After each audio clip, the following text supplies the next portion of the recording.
நீங்கள்லாம் எதுக்குடா சினிமா எடுக்க வந்தீங்கன்னே கேட்பாங்க. நாங்கள் ஃபஸ்ட்டு ஒரிஜினல் லொக்கேஷனுக்கு போன காரணமே ஸ்டூடியோ பேரை சொல்ல மாட்டேன், அந்த ஸ்டூடியோவே இல்லை இன்னைக்கு. அவங்க வந்து சொன்னாங்க, தம்பி சினிமா எடுக்க போகிறீங்களா?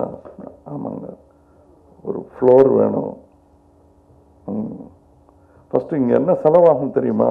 தெரியுங்க. எப்படி தெரியும்? இங்கே வேலை செஞ்சுருக்கோம்.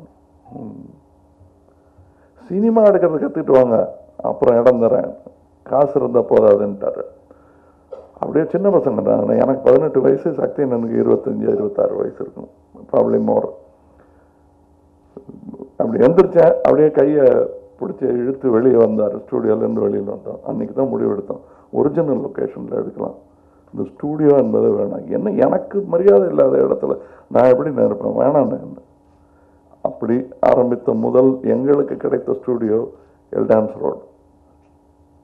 அங்கே தான் ஆரம்பித்தது உணர்ச்சிகள்.